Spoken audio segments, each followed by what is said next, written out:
The house felt smaller by the minute. Voices overlapped, sharp and constant, filling every corner until it was impossible to tell who had started what. "Did you see that?" Pam asked angrily.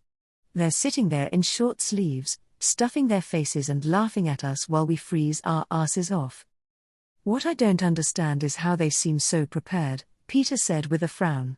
"She only told me a few days ago she was going up there. How would she have had time to prepare anything?" "She clearly lied, Peter," Grace snapped.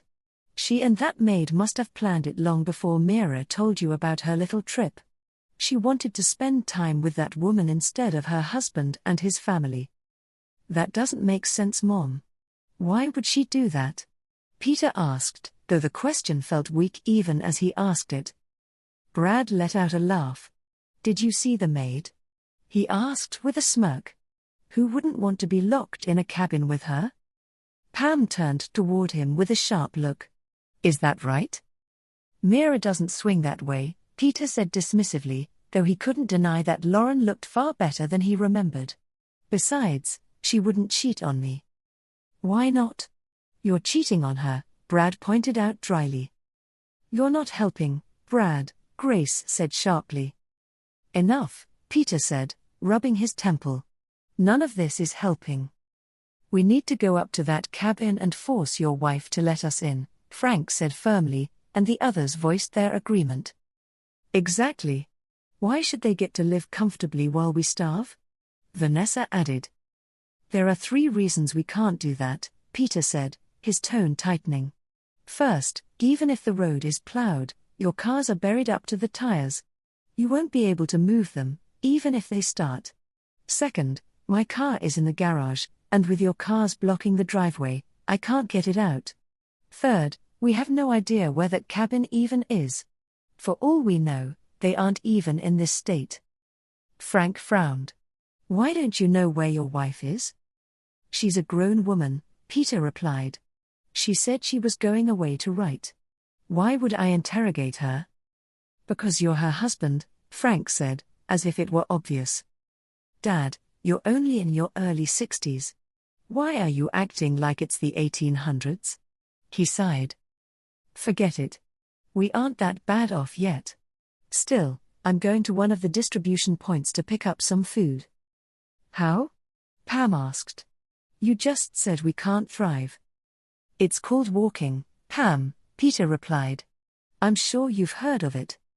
Do you think they'll give more supplies based on how many people are in the house?" Brad asked. "That's right," Grace added, a hint of greed touching her voice. "They wouldn't give the same amount to one person as they would to 6. "How would I know?" Peter asked shortly. He pulled out his phone and checked the local alerts. "It doesn't say," he muttered. "But I assume there are some guidelines." "Then we should all go," Grace said. "The more people, the more we get." "Mom," Peter said, looking at her, "it's nearly 20 below outside, and the closest location is almost 6 blocks away. So? I'll remind you, son, that neither your father nor I are decrepit. We're just as capable as you." Peter threw up his hands. "Fine. Let's all go." Remembering Myra's words, he turned off the heaters and closed the window, then led his disgruntled family out of the house. By the time they reached the closest distribution point, a long line had already formed, stretching down the block. "How can there be so many people already?" Brad asked, his arm around his shivering wife. "Apparently, nobody took the warning seriously," Peter replied. "And your wife didn't even bother to buy food before she left," Grace snorted. "No, she didn't," Peter replied angrily. "At least she didn't take the groceries we had with her." "Why would she, when she already had enough for herself in that cabin?" Vanessa scoffed, pressing closer to Peter against the brutal cold. The line moved slowly and people shifted from foot to foot, stamping against the cold, their breath hanging in the air. Conversations stayed low at first, but the longer they stood there, the more the tension built. A sharp voice cut through the murmur. "Hey! What do you think you're doing?" Peter watched as a young man and woman tried to slip into the line closer to the front. You don't just get to walk up there, someone shouted from behind. We've been standing here for an hour, another voice added. The man didn't back down. Calm the hell down. We're just joining family. Bullshit, someone snapped. I'm not your family. Neither are we, someone behind them called out, proving the man to be a liar. The noise rose quickly after that, voices stacking over one another as the argument spread down the line. Before it could escalate further, 2 officers moved in. They were bundled heavily against the cold, but the presence of their weapons was unmistakable. That's enough, one of them said sharply. The arguing didn't stop right away. As the people in line told them what happened, the officer stepped forward, gesturing at the man and woman. Both of you. Get to the back of the line. What? We didn't even do anything, the man protested. You're done, the officer said flatly. Either go to the back of the line, or go home. Another officer stepped in, guiding them away from the line despite their protests. The crowd jeered the couple, shouting insults about entitlement and worse. Then a third officer raised his voice, cutting through the noise. It was made clear, he said firmly. Disorderly conduct will not be tolerated. We have a limited time to pass out supplies today, and we are not wasting it dealing with arguments. Everyone is in the same boat, so please just wait your turn so we can get these supplies distributed as quickly as possible. The line quieted slightly. And one last reminder. Any disruption means you go to the back of the line, he continued. Or you leave empty-handed. Your choice. The muttering didn't stop, but the volume dropped. No one else stepped out of line. The cold pressed in again, heavier now, as people kept their heads down and waited their turn. Finally, Peter stepped up to the table, Vanessa still clinging to his arm. How many in your household? The clearly tired and cold guardsman asked. 6, Peter replied, nodding slightly toward the others behind him. The man gave a short nod and turned, grabbing 3 full grocery bags and putting them on the table. Thanks, Peter said, moving to grab one. Wait, that's it. Vanessa snapped. This stupid blizzard is supposed to start up again tomorrow and this is all you're giving? Peter saw the man's gaze narrow and turned to Vanessa. Shut up, he hissed. Vanessa stared at him, stunned. Peter. Just take the bags before they decide you're a disruption, he ordered stiffly. Vanessa, seeing a look in Peter's eyes she hadn't seen before, quickly lifted a bag as Pam grabbed another. Peter saw his mother about to say something and shook his head. Don't, he warned. As they trudged back through the snow, he ignored those still in line whose eyes lingered a little too long on the bags. One of them broke away. Hey, the man called, stepping into their path. Before Peter could react, the man grabbed for the bag Vanessa was holding. She let out a sharp cry, clutching it tighter as he tried to pull it free. Let go, Brad snapped, stepping forward and receiving a fist in the eye. The struggle lasted only a moment, but it was enough. Someone shoved forward in the confusion, and Grace lost her footing, going down hard into the snow. That's enough. A uniformed officer moved in quickly, separating them before it could escalate further. The man's grip loosened immediately. We're just trying to eat, he said, breath fogging in the cold air. So is everyone else, the officer replied. You, however, will not be getting anything now. You will leave. Now. But. The officer's hand went to his sidearm and the man quickly ran away. The tension broke as quickly as it had formed. Vanessa clutched the bag to her chest, glaring. Brad helped Grace back to her feet as she brushed snow from her coat. Unbelievable, Grace muttered. People have no manners anymore. Did you see that officer? Pam added. Like we were the problem.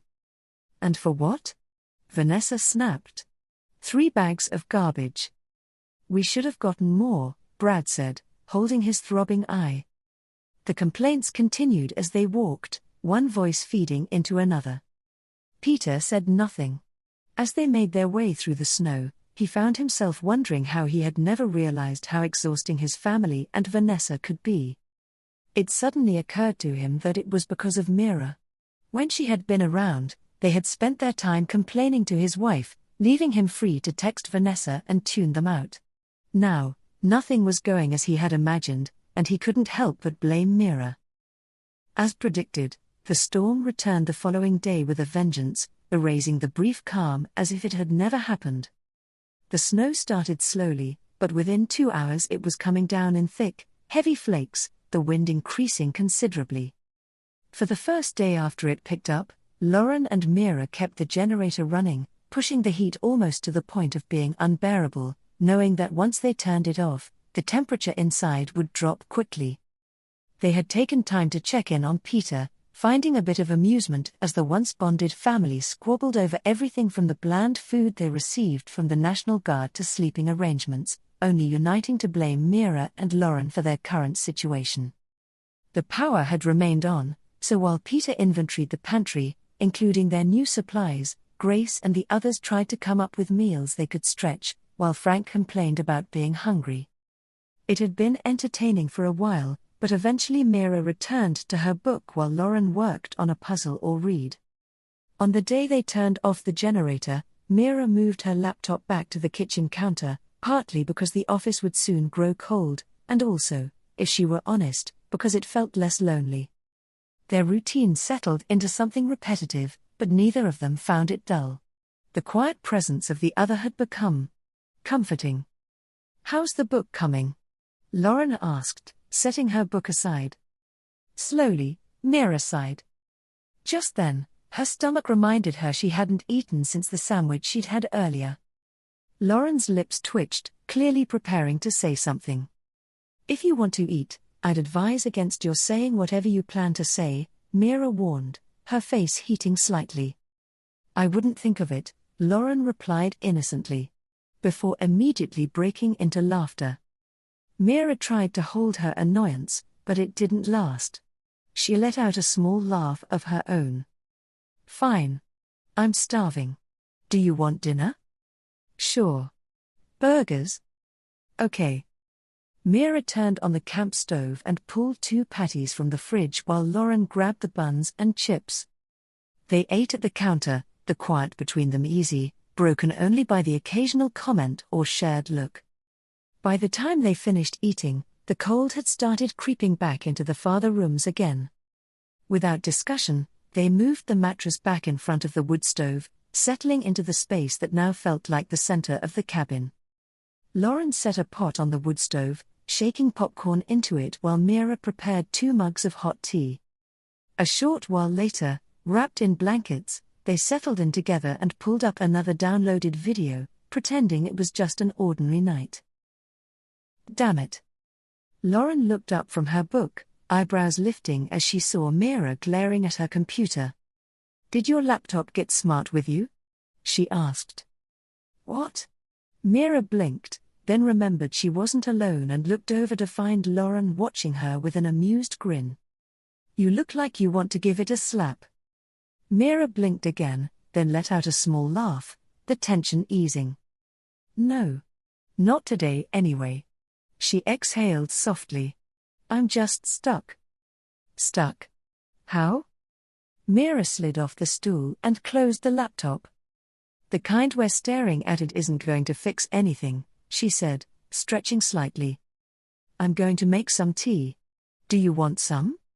"Sure," Lauren said, setting her book aside. Mira put some tea bags into 2 cups, then went to the wood stove where the pot had been warming. "You know," Lauren added as Mira handed her a cup, "talking it out might help." Mira paused, then gave a small huff of a laugh as she joined Lauren on the couch. "You might be right." "Of course I am. I've been reading your books. That makes me an expert." Mira glanced at her, a faint smile tugging at her lips. "Fair point. So, what's got you stuck?" "Oh, nothing major," Mira said lightly. "I have the crime figured out. I just don't know who did it or why." "That's nothing major?" Lauren chuckled, and then thought for a moment. "Well, After reading the first 3 books in your series, I'm thinking you could just have Rhea give all the suspects a beating until somebody confesses, she added. Mira laughed. Really? Sure. That would make things easier, not to mention entertaining. But her partner Tara never lets her have any fun. You really have read them, Mira said warmly. I thought you were just being polite. I never say things just to be polite, Lauren said, almost proudly. Mira snorted. No, you don't. And that's one of the things I like about you. And I'm guessing that's why you prefer Rhea over Tara? To be honest, yeah. I mean, I get they're both cops and have their limits, but criminals don't confess because someone politely asks them to. Mira laughed. I can't argue with that. So, I won't ask for spoilers, but what's giving you trouble? I don't know. I guess it's finding that twist I haven't used before. Or that someone else hasn't used 100 times. Something that isn't obvious. Lauren thought for a moment. Well, there's one thing I can think of. What? I'm not criticizing or anything. I love your books, but... Lauren, relax, Mira said with a small chuckle. Just tell me. I won't be offended, okay? So in all your books, you always point clues to one person and then there's a surprise twist that changes everything. What if this time, you do the opposite? I don't understand. Lauren scratched her temple. What if the culprit actually is the most obvious one? That would make it a short book, Mira replied, her tone gentle. Not if you point it to someone else first. Or maybe even make it look like the victim was involved somehow. Mira went still for a moment, replaying the plot in her head. Then, all at once, the pieces began to shift. That's actually brilliant, she said, a note of excitement breaking through. Thank you, Lauren.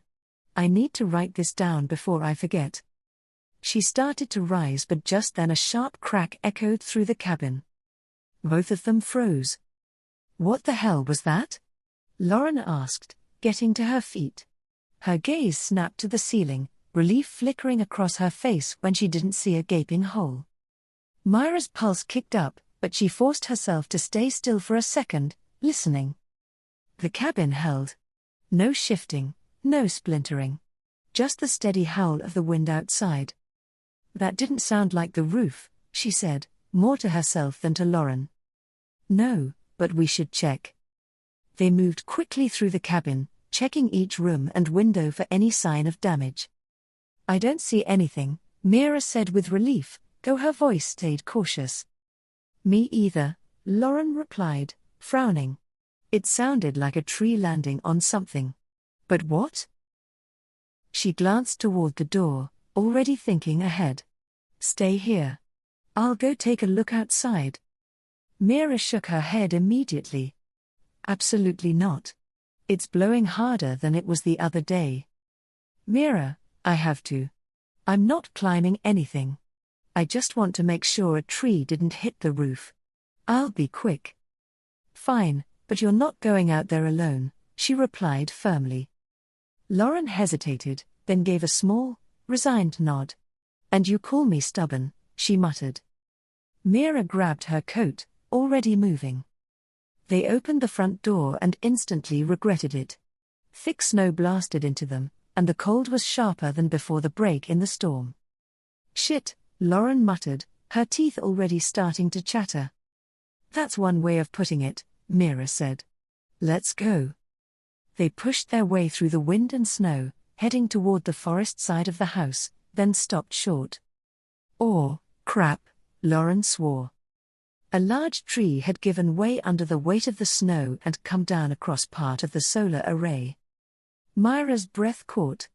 That doesn't look good. It's not, Lauren replied, scratching her chin. However, it's not the end of the world either. Why? In these conditions, they're not pulling a charge anyway, so we're not losing anything, but... Well, we can talk about that inside. Let's check the rest of the house first. Mira nodded, feeling a familiar dread creeping over her. They quickly checked for any other damage or trees that looked like they might come down next. Lauren made a quick stop to check the propane levels before they hurried back inside. They shed their coats and moved closer to the wood stove, letting the heat soak back in. Okay. You don't seem worried about the solar panels. Why? Mira asked. Because in this weather, they're not pulling a charge anyway. Mira studied her expression. But? Lauren exhaled slowly. But, the break in the storm didn't charge the batteries much. We were at about half capacity yesterday. Even if we get another break, we won't get much out of them now. Which means when the batteries die. That's it, Lauren finished. But we still have your power station and the generator. Once the power station runs out, we can use the generator and recharge it. And how long will the generator last? Mira asked, unease starting to creep in. If we're careful, about 2 weeks. Mira swallowed. That's all? Lauren turned to face her. The news says it should be over by then. We'll be all right. There was something in her expression that suggested she wasn't entirely certain, but Mira appreciated it all the same. Whatever happens, she said quietly, I'm really glad we're together. Lauren felt a warmth that had nothing to do with the stove.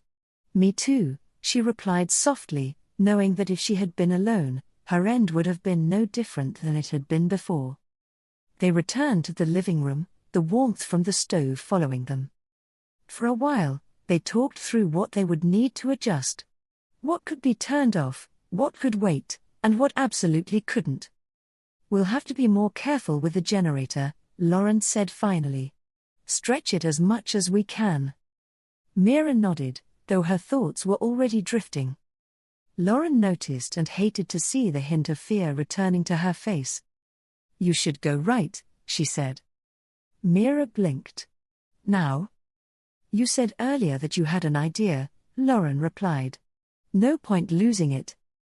Mira hesitated, then gave a small nod. What about everything else? Lauren gestured toward the notebook on the table. I'll make a list. Everything we can cut back on, what we run off the generator, what we don't. Mira studied her for a second, then smiled faintly. You really are good at this. Of course I am, Lauren smirked arrogantly, drawing a sincere laugh from Mira, who returned to her laptop. After a few moments, the worries from a few moments earlier vanished, replaced with renewed wave of creativity, and she began to write, not surprised to find her character Rhea suddenly being allowed to show her storm more often.